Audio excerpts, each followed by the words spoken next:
Related है पूर्वाग्रह। Prejudice इसको बोलते हैं, पूर्वाग्रह मतलब, अब एक एग्जांपल से समझाऊंगी। हम जब किसी से मिले नहीं होते, किसी को जानते नहीं होते, कई बार अपने मन ही मन में उसके प्रति कुछ सोच लेते हैं, ये कैसा है, ठीक है, ये अच्छा है, ये बहुत बुरा है, अरे ये देख रहे हैं बहुत चिड़चिड़ा है, ठीक है। अपने मन ही मन में ऐसा निर्णय ले लेते हैं बिल्कुल बिना कुछ सोचे समझे। एक तो होता है सोच समझ के लेना, कई बार हम अनायास ही प्रयास लगा बैठते हैं कि ये अधिकारी बहुत खराब है, बहुत चिड़चिड़ा है, बहुत अपने आप को एटीट्यूड दिखाता है, लेकिन जब आप उनसे मिलते हैं, उनसे बातचीत करते हैं, तो तुम्हें लगता है नहीं, हमने गलत सोच लिया था, ये तो बहुत सॉफ्ट है। हाँ, स्ट्रिक्ट इन मामलों में है, स्ट्रिक्ट उन मामलों में है जहाँ इनको स्ट्रिक्ट होना चाहिए। तो जब व्यक्ति किसी व्यक्ति के प्रति, समूह के प्रति अपने मन में कुछ धारणाएं, कुछ निर्णय ले लेता है, तो उसको पूर्वाग्रह की संज्ञा दी जाती है, जिसे हम कहते हैं पूर्वाग्रह। इंपॉर्टेंट चैप्टर है और जैसे कि हर बार की तरह रटने का इसमें कुछ भी नहीं है। पूर्वाग्रह किसे कहते हैं? किसी व्यक्ति या समूह के प्रति जब हम अपनी विचारधारा या उनके प्रति कोई निर्णय ले लेते हैं, तो इसे समाजशास्त्रीय भाषा में कहा जाता है पूर्वाग्रह। पूर्वाग्रह की परिभाषा यदि हम किम्बालियन की देखें, तो किम्बालियन ने बोला है, एक व्यक्ति की दूसरे व्यक्ति के प्रति पूर्व निर्धारित अभिव्यक्तियां अथवा विचार।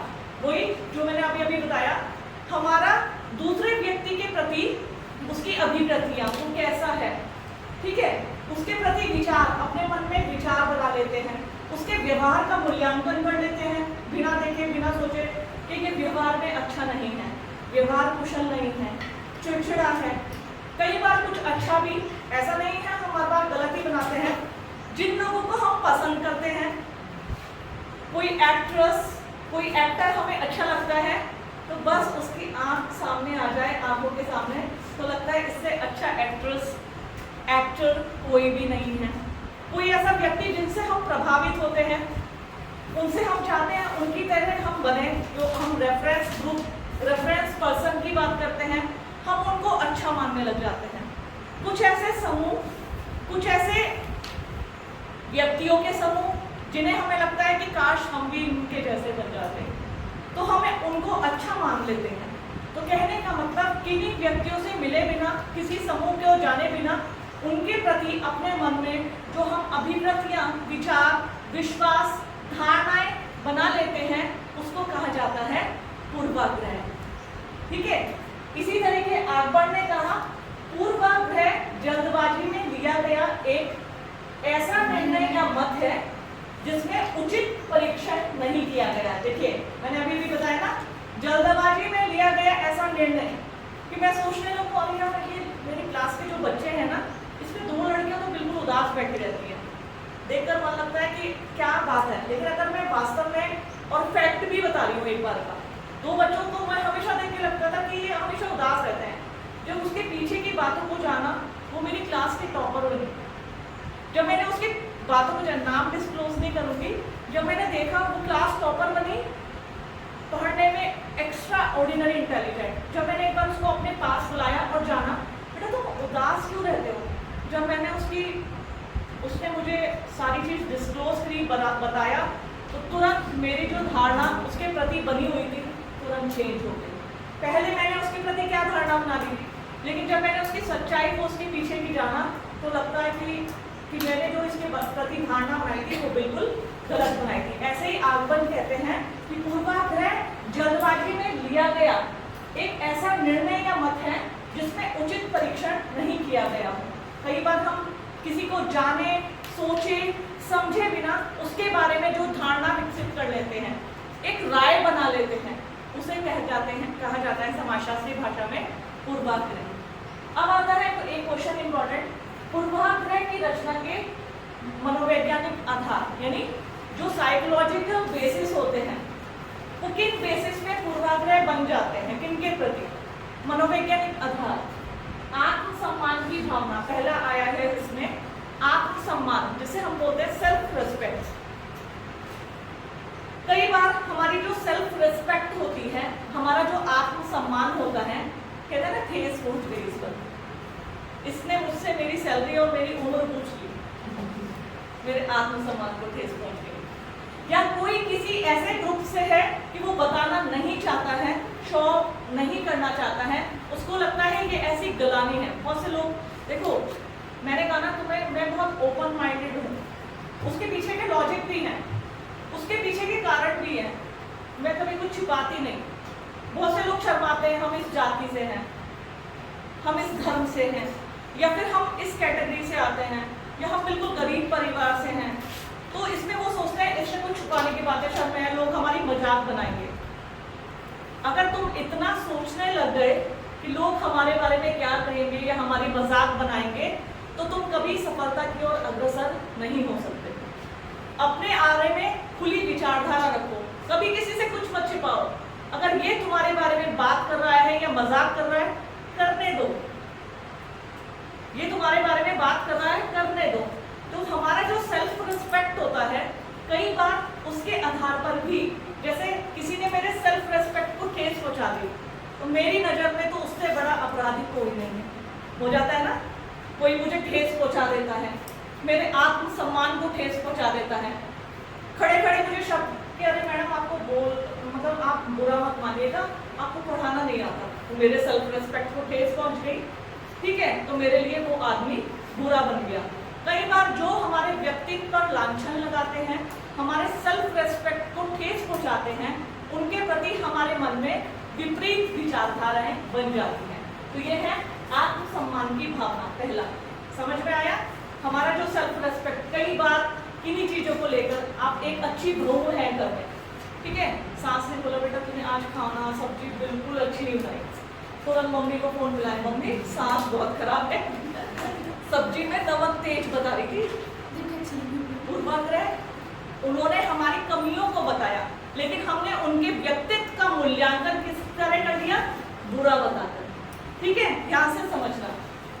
सेकंड आता है असामान्य व्यक्तित्व। देखो साधारणतः जो पर्सनालिटी होती है किन्हीं लोगों की बहुत अच्छी होती है, बिंदास होती है, हम प्रभावित होते हैं। लेकिन कुछ ऐसी पर्सनालिटी के लोग भी होते हैं, ओवर शो ऑफ करना, ठीक है, मेरी कार, मेरा घर है ना, मुझे नेक्स्ट टाइम मेरा वीजा लगा हुआ है, मुझे वहां जाना है। इन सब व्यक्तित्व से हम अंदर ही अंदर इरिटेट होते हैं। देखो जो लोग नहीं बताते, उनके बारे में पता चलता है तो हमें अच्छा लगता है, ये कितनी तरक्की कर रहा है, ये कितना आगे जा रहा है, साधारण सा व्यक्तित्व है और अनायासी पता भी नहीं चलता इनके व्यक्तित्व से ये कितना प्रभावशाली। और कुछ लोग होते हैं जो जैसे मैंने बताया वो शो ऑफ करते हैं, है कुछ नहीं, दिखाते इतना है कि हम कितने बड़े इंसान हैं, तो उनके प्रति हमारी धारणाएं, और जो लोग साधारण व्यक्तित्व वाले होते हैं उनके प्रति जो हमारी धारणाएं होती हैं वो क्या होती है, वो भी पूर्वाग्रहों का निर्माण करती है। क्योंकि ये जो टॉपिक आया है वो आया है पूर्वाग्रहों की रचना, मनोवैज्ञानिक आधार, किस आधार पर हमारे अंदर जो है पूर्वाग्रह का निर्माण होता है। एक तो मैंने बताया आत्मसम्मान की भावना, जब हमारे कोई आत्मसम्मान के बारे में या किसी सामने वाले के बारे में कुछ बात करता है, सकारात्मक या नकारात्मक। सकारात्मक बात करेगा, पॉजिटिव बात करेगा, तो हमारे मन में उनके प्रति आत्मसम्मान बढ़ जाएगा। नकारात्मक बात करेगा तो उनके प्रति हमारे दिमाग में उनका जो आत्मसम्मान है घट जाएगा, ठीक है। और दूसरा मैंने बताया असामान्य व्यक्तित्व, जो व्यक्तित्व, जो पर्सनालिटी हमें अच्छी लगती है, असामान्य भी पॉजिटिव नेगेटिव दोनों हो सकती है। एक तो असामान्य ऐसे जो बिल्कुल जताते ही नहीं है, उनके व्यक्तित्व को लेकर लगता है कि हम कितने साधारण हैं और कितने अच्छे हैं, काश हम भी इनके जैसे होते। उनके प्रति हमारे मन में पूर्वाग्रह बनी अच्छी सकारात्मक, जिनको हम जानते हैं या बहुत अधिक शो ऑफ करते हैं, अपना पैसे का दिखावा करना, अपनी पर्सनालिटी का अपने रुपये पैसे का प्रचार प्रसार करना, उनसे हम कहते हैं देखो कितना शो ऑफ करते हैं। बहुत से एक्ट्रेस, अभिनेता और अभिनेत्री हम अक्सर फिल्में देखते हैं, धारावाहिक देखते हैं, तो हम देखते हैं कितना अच्छा कैरेक्टर है, बहुत अच्छे से बोलने का तरीका, देखने का तरीका बहुत अच्छा है, वो हमें अच्छे लगने लग जाते हैं, उनके प्रति हमारी धारणाएं। लेकिन उससे तुमने कैरेक्टर देखे हैं जो विलन का रोल करते हैं, लेकिन विलन का भले ही वो रोल कर रहे हैं, आम जीवन में वो बहुत अच्छे होते हैं। ठीक है, तो असामान्य व्यक्तित्व भी पूर्वाग्रहों के निर्माण के आधार हैं। नेक्स्ट है सामाजिक जटिल परिस्थितियां। मात्र व्यक्ति या उसकी पर्सनालिटी ही पूर्वाग्रह के निर्माण के आधार नहीं होते। कुछ ऐसी परिस्थितियां भी होती हैं जिसके बारे में पूर्वाग्रह जो होते हैं वो निर्मित हो जाते हैं।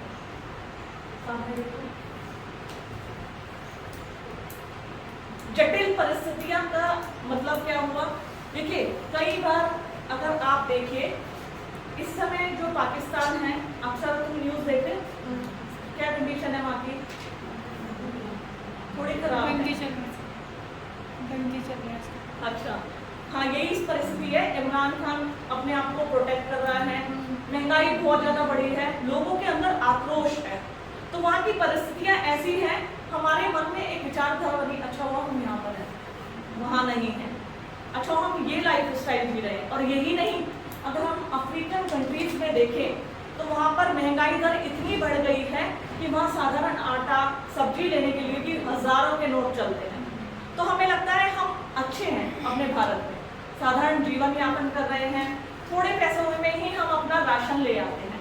तो कहीं ना कहीं जो जटिल परिस्थितियाँ होती हैं वो हमारे मन में पूर्व धारणाएं, ये पूर्व धारणाएं तो है कि हम अपने देश में अच्छे हैं, अच्छा वो हम अफ्रीका में नहीं है, अच्छे हम पाकिस्तान में नहीं हैं। इवन तो फॉरेन कंट्रीज में मैं बताती हूँ, मेरी सिस्टर जो है अक्सर जाती है तो वो अक्सर डिस्कस करती है, बहन मेरा प्याज खाने का मन हुआ। अभी लास्ट 2 महीने पहले वो साउथ अफ्रीका गई थी, तो वो मुझसे वीडियो कॉल करके शेयर कर रही थी, आज मेरा प्याज खाने का मन हुआ तो मैं मॉल से एक प्याज लेके आई 250 रुपये की। तो मतलब जैसे वहाँ की सैलरी है वहाँ पे वैसे खर्चे हैं। तो इस वो कह रही ठीक है मैं यहाँ जाती हूँ लेकिन मुझे अपना इंडिया बहुत अच्छा लगता है, खुल के शॉपिंग करो, खूब अच्छे से खाओ, जितने अच्छे से हम वहाँ खा सकते हैं, यहाँ खाने के लिए सोचना पड़ता है, पानी की बोतल खरीदने के लिए सोचना पड़ता है। तो वो कह वहाँ पे इवन पीने वालों के लिए वहाँ अच्छा है, वहाँ मदिरा जो हमारी ड्रिंक्स होती है, अल्कोहल होता है, बहुत सस्ता है। तो जो साधारण व्यक्ति है वो वहाँ सर्वाइव नहीं कर पाएगा, असाधारण व्यक्ति जो पीने वाला है उसकी तो ऐश है।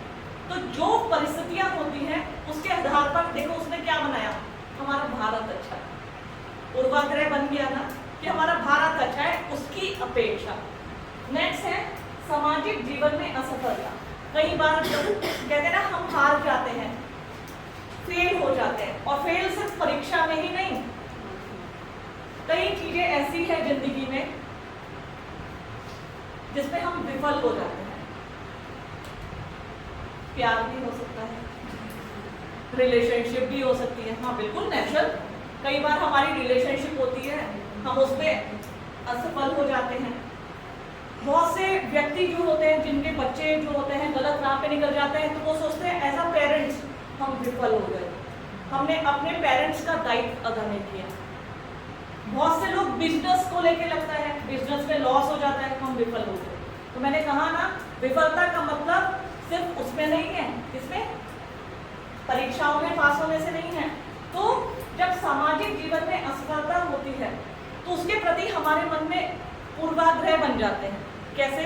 जैसे हमें लगा कि लड़का हमारे लायक नहीं, जो हमारी इच्छा थी वो उसको दबाता था, या हमारा कोऑर्डिनेशन उससे बैठ नहीं पाया, या बिजनेस में जब असफल होते हैं उन्हें लगता है हमने जल्दबाजी में निर्णय ले लिया, हमें इस बिजनेस में पैसा नहीं लगाना चाहिए था, या हमें ये परीक्षा हमने दी, कंपटीशन जो एग्जाम दिया, 2 बार दिया, 3 बार दिया, हमें सफलता नहीं मिली, तो हमें उस तरीके से मेहनत हम नहीं कर पाए, हमें या तो और अच्छी मेहनत करनी चाहिए थी। तो जो असफलता होती है सामाजिक जीवन में, ये भी हमारे अंदर पूर्वाग्रह का निर्माण करती है। सामाजिक एवं सांस्कृतिक विभिन्नताएं, जो हमारे सोशल एंड कल्चर डिफरेंसेस होते हैं, सोशल एंड कल्चर डिफरेंसेस भी हमारे अंदर क्या होते हैं, पूर्वाग्रहों का निर्माण करते हैं, कुछ अच्छी कुछ बुरी। इसी को मैं तुम्हें हाल ही में G20 में जो समिट आयोजित हो रहे हैं भारत के विभिन्न राज्यों में, उसके विभिन्न शहरों में जो आयोजित हो रहे हैं, हम अपनी संस्कृति को, अपने समाज को दिखाने का प्रयत्न कर रहे हैं। लोग आते हैं, जैसे मैंने आज ही पढ़ा, जो विदेशी लोग आजकल ऋषिकेश में आ रहे हैं वो हमारे उसकी सराहना कर रहे हैं, क्योंकि जिस तरीके से पछौड़ा पहन के उनका वेलकम किया गया, पूरा गांव का लुक देके पूरा उसको एंट्रेंस को तैयार किया गया, फिर उन्हें जो व्यंजन परोसे गए तो उन्होंने मानसिकता को बदला, यहाँ के व्यंजन भी अच्छे हैं। तो जो सामाजिक और सांस्कृतिक विभिन्नताएं होती हैं, या फिर हम कहीं बाहर घूमने गए, केरल घूमने गए, अब तक हम इडली डोसा सांभर खाते थे, लेकिन हमने प्रॉपर्ली वहाँ के फूड को चखा, खाने को चखा, वहाँ के लोगों की दैनिक जीवन को देखा, ठीक है। तो हमारे मन में पूर्वाग्रह बना, हाँ ये भी अच्छा है कई बार, या फिर हमारे मन में पूर्वाग्रह, हम तो अक्सर रोटी खाते हैं, साउथ में अनाज में गेहूं नहीं होता, वहाँ की वेदर इस प्रकार की है, वहाँ सिर्फ चावल होता है, तो लोग जो होते हैं चावल को ही वरीयता देते हैं, ठीक है। इडली सांभर के रूप में ये चावल के बहुत सारे व्यंजन बना लेते हैं, वो आटे को अपनी दिनचर्या में शामिल नहीं करते, क्योंकि वहाँ गेहूं होते ही नहीं है। तो ऐसे में पूर्वाग्रह उनके बारे में बन जाती है। या बहुत से साउथ इंडियन लोग, मैंने कई बार फील किया है, वो लोग सोचते हैं कि नॉर्थ इंडियन लोग जो है हमें अच्छा नहीं मानते। मैंने इस चीज को फेस भी किया है एक जगह, मैं उनको बहुत अच्छा मानती थी, मैं उनके साथ मिक्स होना चाहती थी, मैं उनके साथ बातें करना चाहती थी, लेकिन वो सोचते थे कि हमें अच्छा नहीं मानते। इवन स्टेज से उन्होंने किसी ने बोल भी दिया कि हम लोग चावल खाते हैं तो हमारा मजाक बनाते हैं, जबकि ऐसा नहीं था। उनके मन में पूर्वाग्रह बन गया कि नॉर्थ इंडियंस हमें अच्छा नहीं मानते, तो ऐसा नहीं होता। जन्मजात स्वभाव का सिद्धांत, एक होता है बाय बर्थ, जन्मजात से ही, जन्मजात बर्थ का सिद्धांत, जन्मजात स्वभाव का सिद्धांत क्या होता है, किन्हीं लोगों का जन्म से ही जो स्वभाव होता है झगड़ालू, बहुत से लोग खुश मिजाज, वो हमेशा उनके चेहरे पे एक स्माइल बनी रहती है, हमेशा मुस्कुराते रहते हैं, बहुत जिंदा दिल होते हैं, उन्हें हम नाम देते हैं बड़ा जिंदा दिल इंसान है। जिस माहौल में आ जाता है खुशियाँ आ जाती है, अगर ये ना हो तो क्लास में मजा ही नहीं आता। कुछ लोग होते हैं बड़े झगड़ालू किस्म के, बड़े एटीट्यूड वाले, वो हर चीज में कमियां निकालने की कोशिश करते हैं कि अरे ये तो मेरा था, ये मेरा राइट था, ये मेरा ऐसे था। तो ऐसे लोग भी, उनकी स्वाभाविक जो प्रवृत्ति होती है वो पूर्वाग्रह उनके प्रति हमारे मन में बन जाता है। इसी प्रकार प्रजातीयता का सिद्धांत, रेसेस इसको इंग्लिश में बोलते हैं प्रजाति को। तुमने देखा होगा हमारी प्रजाति कौन सी है, हम इंडियंस की प्रजाति कौन सी है? देखो, मुख्य रूप से पूरे विश्व में 3 प्रजातियां पाई जाती हैं, प्रोटो ऑस्ट्रेलियाड, मंगोलियाड और नीग्रोयाड। प्रोटो ऑस्ट्रेलियाड जो बिल्कुल गोरे, जिन्हें हम फॉरेनर्स बोलते हैं, अंग्रेज बोलते हैं, बिल्कुल सफेद होते हैं। मंगोलियाड पीत प्रजाति के लोग जैसे इंडियंस होते हैं, ठीक है, पाकिस्तान में मिल जाएंगे तुम्हें, श्रीलंका में मिल जाएंगे। नीग्रोयाड बोलते हैं जो अफ्रीकन लोग होते हैं, बिल्कुल ब्लैक। तो जब प्रजातीयता का सिद्धांत क्या कहता है, हमारे मन में कुछ प्रजाति के प्रति, अगर मैं तुमसे अभी पूछने लगूं सबसे अच्छी प्रजाति कौन सी है, कौन सी है? वो तो हम मंगोलियाड है ना, इसलिए हमें अपनी प्रजाति से प्यार है। कहीं ना कहीं पूरे विश्व में एक लॉजिक सा बना हुआ है, प्रोटो ऑस्ट्रेलियाड को सबसे सुपर माना जाता है, यानी श्वेत प्रजाति जिसे कहते हैं। श्वेत प्रजाति यानी जो लोग जो होते हैं बहुत अंग्रेज जैसे गोरे होते हैं, उनको सब अच्छा मानते हैं। नीग्रोयाड को कोई अच्छा नहीं मानता, इवन उनके ऊपर कई बार नस्लीय विभेद जो वो होता रहता था, उन्हें इनका सामना करना पड़ता था। नौकरी में श्वेत प्रजाति को वरीयता दी जाती थी। तो इससे भी जो होता है हमारे मन में क्या होता है, पूर्वाग्रह का निर्माण होता है। तो ये सब वो बेसिस है जिसके आधार पर पूर्वाग्रह का निर्माण होता है, जैसे आत्मसम्मान, असामान्य व्यक्तित्व, परिस्थितियां, सामाजिक जीवन में असफलता, सामाजिक सांस्कृतिक विभिन्नताएं, जन्मजात स्वभाव और प्रजातीयता का सिद्धांत। आया समझ में? पूर्वाग्रह किसे कहते हैं, इसके निर्माण के कौन कौन से आधार होते हैं।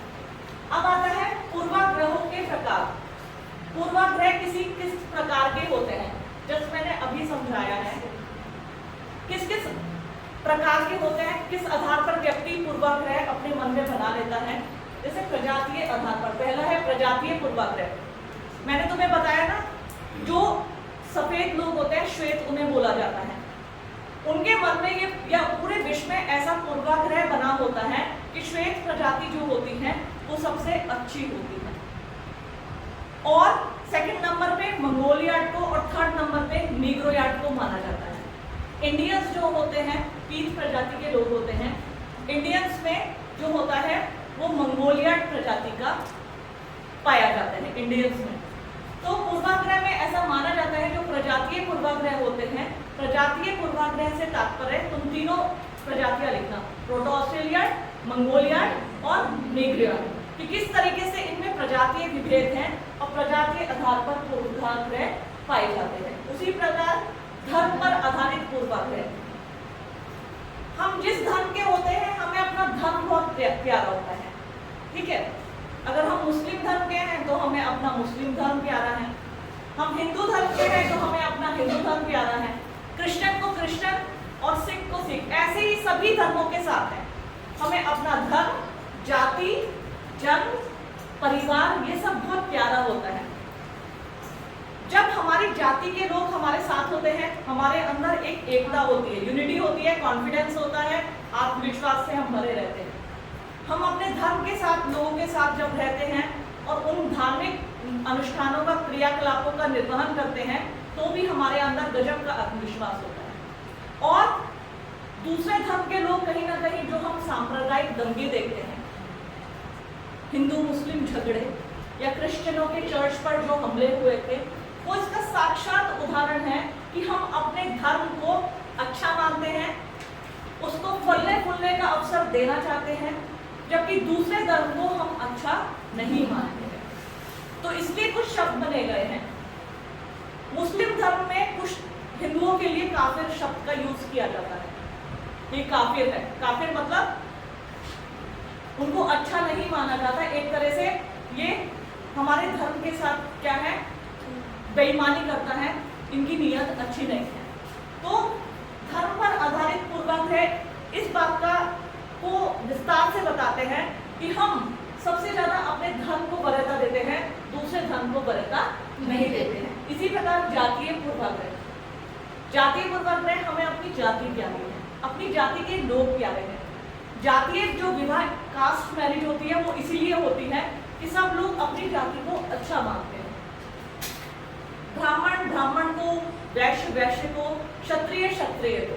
तो जातीय जो जाति के आधार पर पूर्वाग्रह बनते हैं उन्हें बोला जाता है जातीय पूर्वाग्रह। इसी प्रकार राजनीतिक पूर्वाग्रह, मैं किन्हीं लोगों को देखती हूँ, अभी एग्जांपल भी दूंगी, जिनको मोदी जी पसंद है, ठीक है, वो मोदी जी की तारीफ करते हैं, और किसी गैर मोदी वाली इंसान के सामने वो आ जाए तो उसके ऊपर झगड़े होने दोनों की प्रबल संभावनाएं होती है, क्योंकि उनकी विचारधाराएं मिलती नहीं है।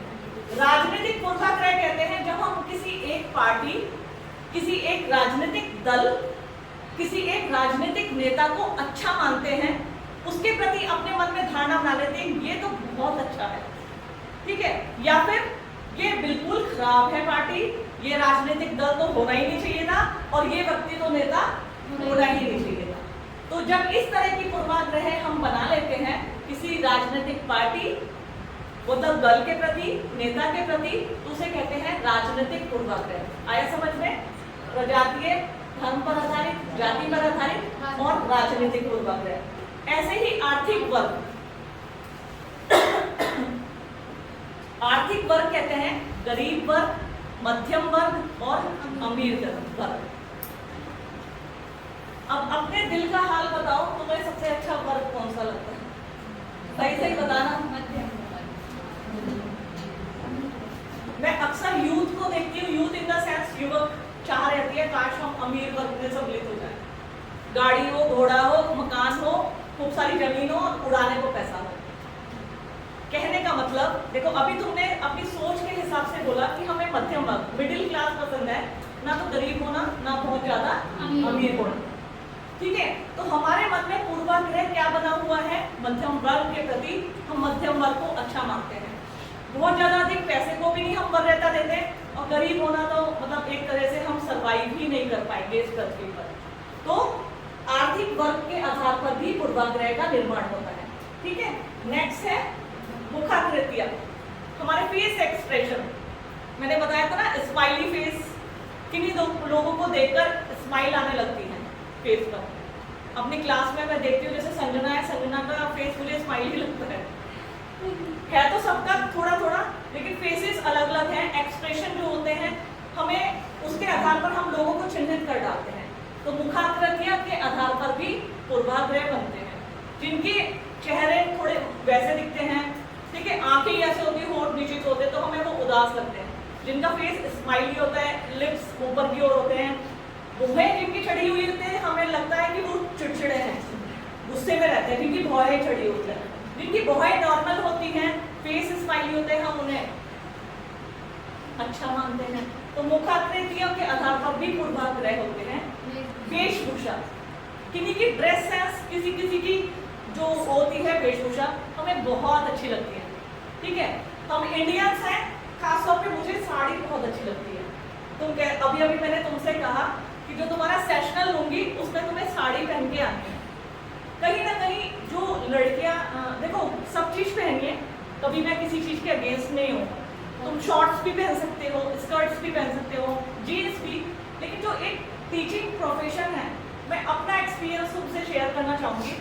मुझे पढ़ाते समय यदि मैंने साड़ी पहनी हो तो मुझे बहुत कॉन्फिडेंस आता है, एक अलग से मेरे अंदर एनर्जी आ जाती है, और मुझे लगता है ये जो है साड़ी, ये बेस्ट ड्रेस है एक प्रोफेसर के लिए, एक टीचर के लिए। ठीक है, कई लोग जो होते हैं ना सूट में आते हैं, देखो उनकी विचारधारा अलग है, लेकिन मुझे ये लगता है क्लास में एक टीचर को साड़ी पहननी ही चाहिए। तो वेशभूषा हमें प्रभाव, किन्हीं हम अंग्रेज लोगों को देखते हैं तो उनके ऊपर शॉर्ट कपड़े बहुत अच्छे लगते हैं, लेकिन जिसकी जैसी पर्सनैलिटी होती है वेशभूषा के आधार पर। अब तुमने किसी इंडियंस को देखा, फॉरेनर्स को देखोगे कोई कमेंट नहीं करोगे, क्योंकि उनकी वेशभूषा तो ऐसी ही है। अभी तुम्हारे कॉलेज में कोई लड़की शॉर्ट पहन के आ जाए तो सबसे पहले तो तुम उसे खड़े होकर देखोगे, इवन मैं भी, ठीक है, दो घड़ी सोचूंगी कि ये वेशभूषा यहाँ पर पहनने की नहीं थी, फिर मेरे दिमाग में उस लड़की के प्रति अच्छी नहीं है, क्योंकि हर चीज को पहनने का, दिखाने का समय होता है, जगह होती है। आप गोवा बीच में जा रहे हैं और साड़ी पहन के चले जाए तो अच्छा नहीं लगेगा, है ना, जगह और समय। और यदि आप किसी ऐसे शिक्षण संस्थान में हैं, IIT, IIM में जाए पढ़ने के लिए, और यदि आपने कैजुअल पहने हो या साड़ी पहनी हो, पर्सनैलिटी देखने से ही बनती है। तो हमारी वेशभूषा के आधार पर भी पूर्वाग्रह बनते हैं। भाषा, लैंग्वेज, इंग्लिश को आज पूरा विश्व अच्छी मानता है। हमारे सामने कोई अच्छे से इंग्लिश बोलने लगे तो हमें लगता है कि आदमी इससे अच्छा तो कोई हो ही नहीं सकता। मैं तुमसे बता रही थी कि मैं बहुत बिंदास हूँ, तुम्हें अपनी कमियां भी बताऊंगी, अच्छाइयां भी बताऊंगी। क्योंकि मैं हिंदी मीडियम की पढ़ी हूँ, मेरे माँ बाप के पास इतना संसाधन नहीं थे कि वो मुझे इंग्लिश मीडियम में पढ़ा सके, चाहत तो बहुत थी। तो ये मेरा वीक पॉइंट बन गया, क्या, इंग्लिश। खूब कोशिश की करने की, सिविल की तैयारी में लग गई तो इंग्लिश को उतना समय दे नहीं पाती थी। तो इंग्लिश कहीं ना कहीं मेरे आगे एक आड़े रास्ते में, इवन मुझे अभी तक भी कठिनाई होती है, मैं सहज ही तुमसे छुपा लेती हूँ। इसलिए छुपा लेती हूँ, अपनी कमियों को जाहिर नहीं होने देती, लेकिन मेरे अंदर भी कमियां हैं बच्चों, और इन कमियों को मैं इसलिए छुपाती हूँ कि तुम्हें आभास ना हो। कभी कभी तुम समझ भी जाते होंगे, है ना, लेकिन कहीं ना कहीं जो इंग्लिश फ्लोलेस इंग्लिश बोलते हैं, बहुत अच्छे से बोलते हैं, हम उनसे इम्प्रेस होते हैं, what a English, what a personality. लेकिन मैंने अपने हिंदी के बोलने के तरीकों को इतना अच्छा बना लिया कि इंग्लिश उसके सामने टिक ना पाए। लगता है कभी कभी मुझे अपने आप में अच्छा लगता है, मैंने अपनी हिंदी को इतना स्ट्रॉन्ग बना लिया कि मैं, जरूरी कोई मेरे से इंटरव्यू ले रहा है तो इंग्लिश में पूछेगा।